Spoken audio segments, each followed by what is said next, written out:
We've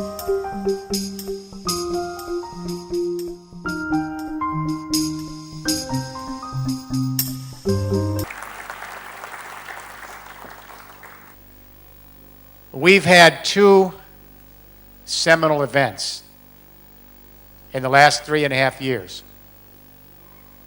which I believe signal the beginning of a long, dangerous endgame for the great industrial revolution based on fossil fuels.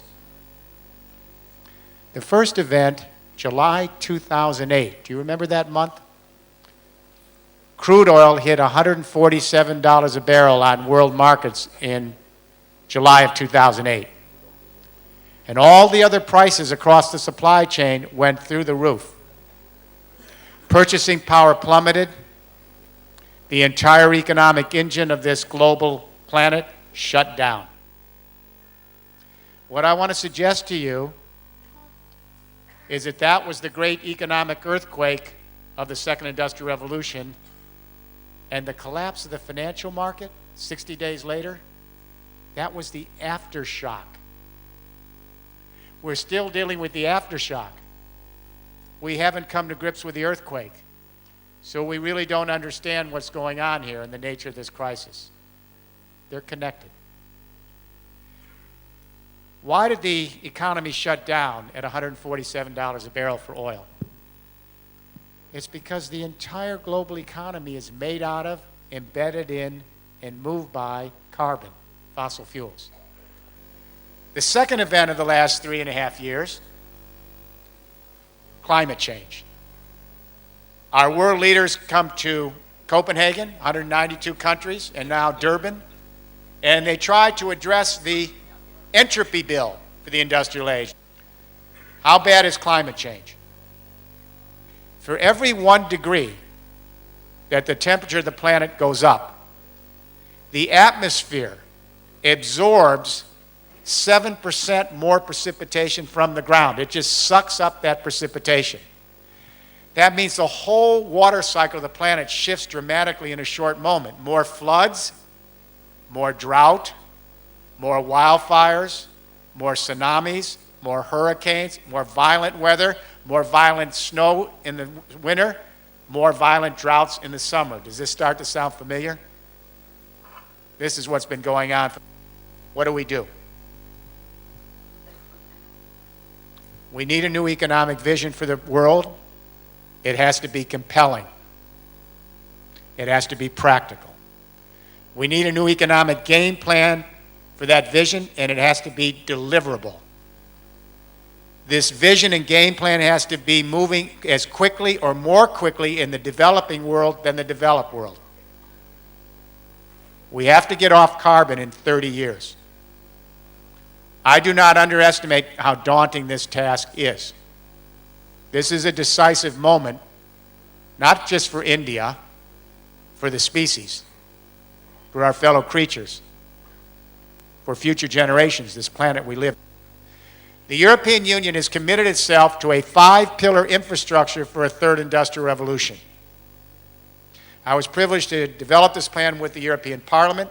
It was formally endorsed in 2007. It's working its way through the European Commission and in the member states. And what I'll say to you this morning, Germany is leading out of the box in all 5 pillars, not academic.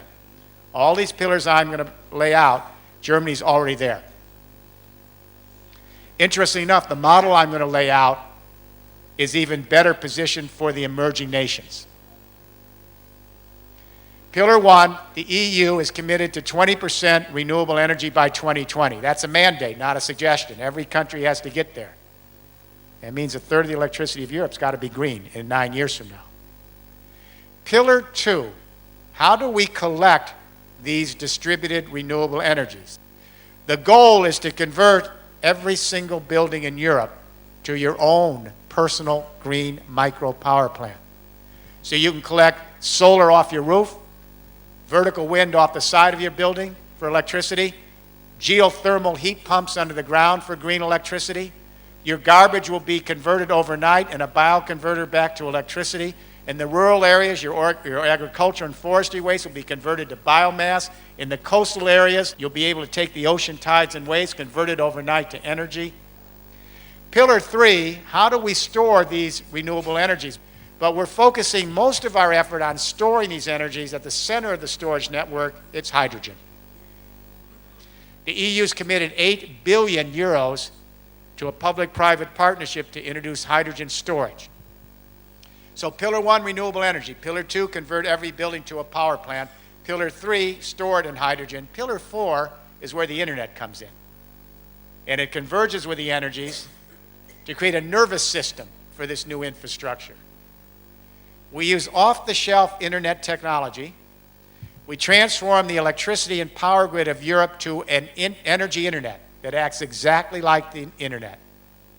So when millions and millions of buildings are producing just a little bit of their own green electricity on site, storing it in hydrogen, like we store media and digital, then if you don't need some of that electricity in your factory or small business or home, but someone else somewhere in the continent needs it, your software will just program it across the energy internet.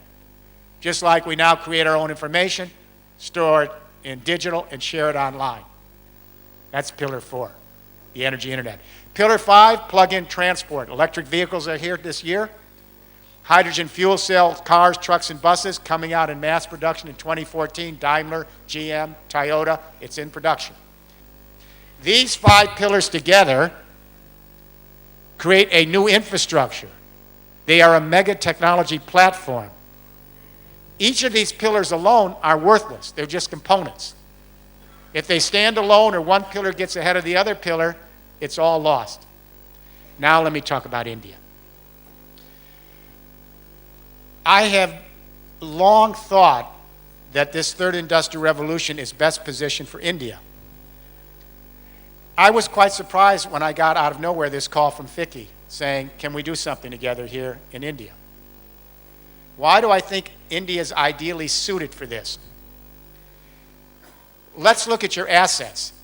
India as a political space is the Saudi Arabia of renewable energies. It has more renewable energies than any other space of its size in the entire world.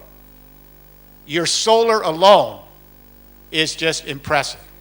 But then you have huge wind velocities across the coast because of the peninsula. And you also have huge biomass in the agricultural and the forestry areas. You have geothermal, you have it all. There is no jurisdiction in the world with the amount of ample green distributed renewable energy that compares to India. Yet you're importing 80% of your oil. Secondly, the third industrial revolution works well in democracy. If you have a tradition of democracy, you can put this in. If you don't, it's going to be difficult because the third industrial revolution requires everyone being an entrepreneur, but then you have to collaborate. You have to have social trust. You have to be able to understand the dynamics of living in a democratic community where social trust allows us to begin to share activities together. Here, it's possible to begin imagining setting up these pillars in microgrids in small villages as well as large cities. Get the solar on the roof. Put together producer cooperatives.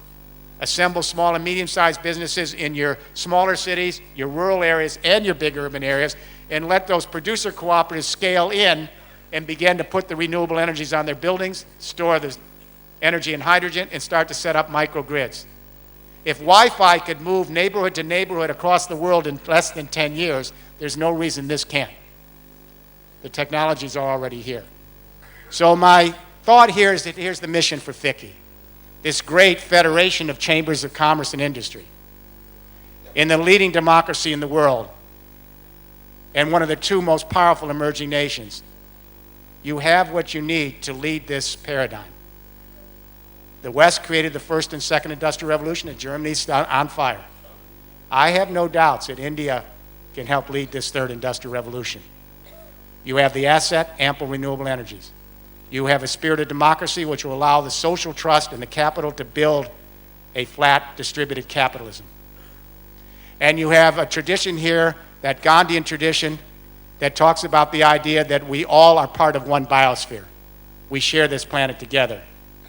We show empathy for our fellow humans and our fellow creatures because we live on one planet. That's biosphere consciousness. If this great business body can make this happen, you'll be a lighthouse for the world. It's a worthy mission. Tough job. Thank you.